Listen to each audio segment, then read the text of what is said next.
You're sitting at dinner. Good restaurant. Not crazy expensive, but not casual either. Everyone at the table is doing well. Mid-40s, careers are solid, titles sound impressive. And then someone says it. Yeah, I think we're close to the number. No big announcement, just casual. But it lands heavy because you realize something instantly. You're not even in the same universe as that number. Same age, same general income bracket, but completely different reality. And it doesn't make sense because on paper, you're doing everything right. Good salary, promotions, nice house, nice car, but somehow you're still stuck. Now let me show you what's actually happening. Two neighbors. One has a luxury SUV lease, a $4,800 Italian range in the kitchen, mostly used to boil pasta. New furniture every few years, upgrades everywhere. The other? Paid off Subaru. Same kitchen cabinets from 2009. Lawn chairs instead of patio sets. Guess which one retires at 51? Your 40s are the most dangerous decade of your financial life. Not your 20s, not your 30s, your 40s. Because this is when income spikes. You finally hit your stride.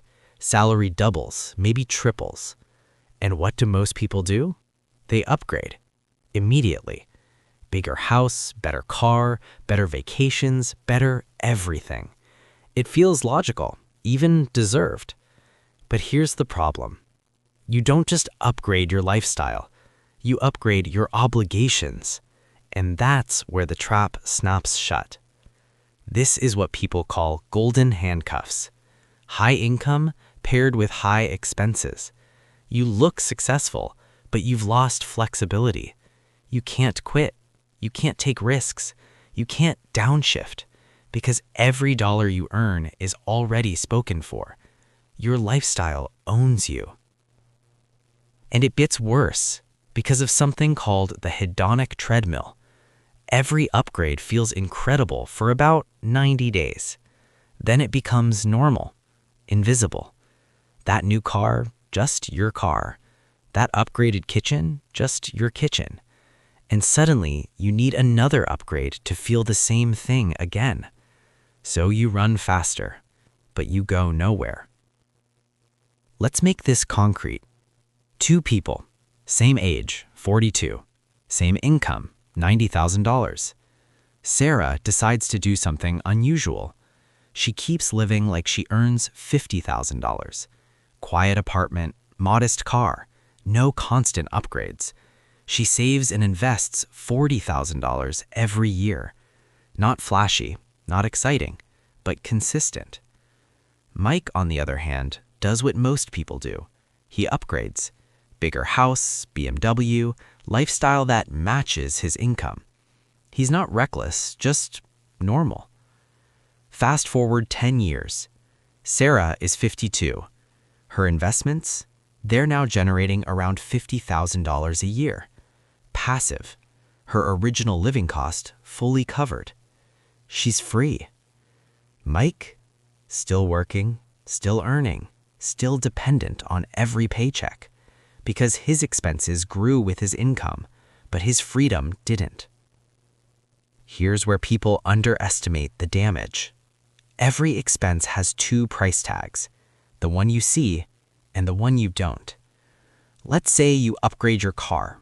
It costs you an extra $300 a month. Doesn't sound like much, right? $300. But over 25 years, invested instead, that's roughly $243,000. Gone. That's the real cost. Every upgrade isn't just spending.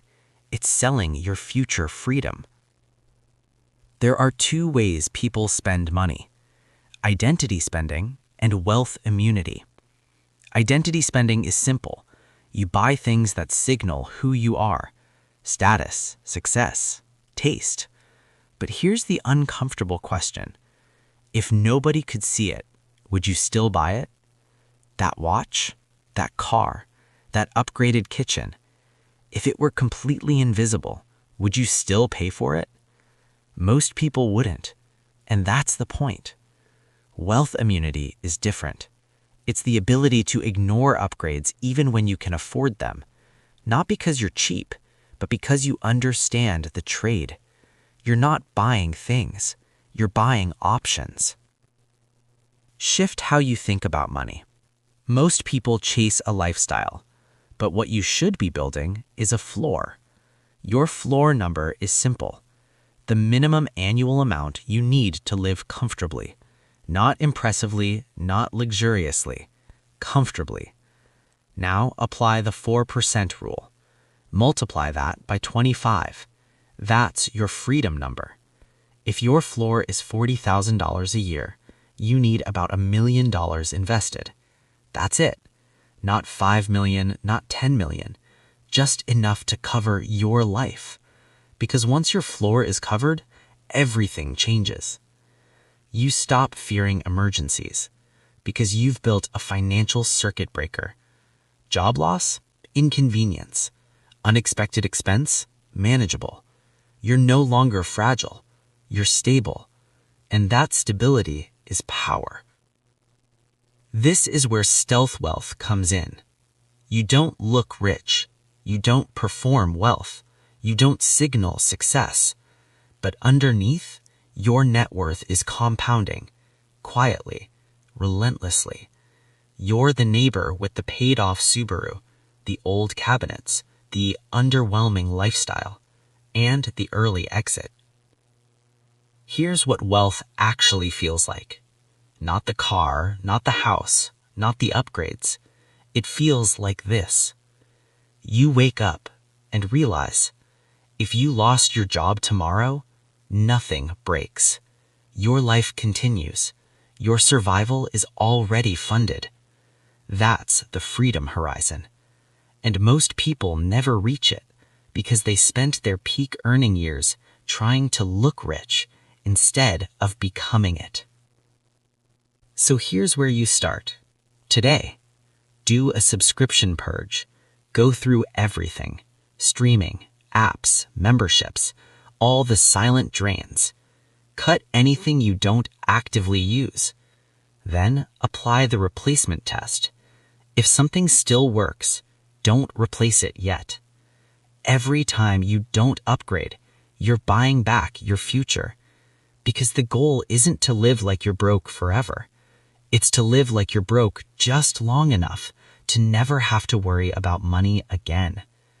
And that's the trade most people miss. Options over ornaments.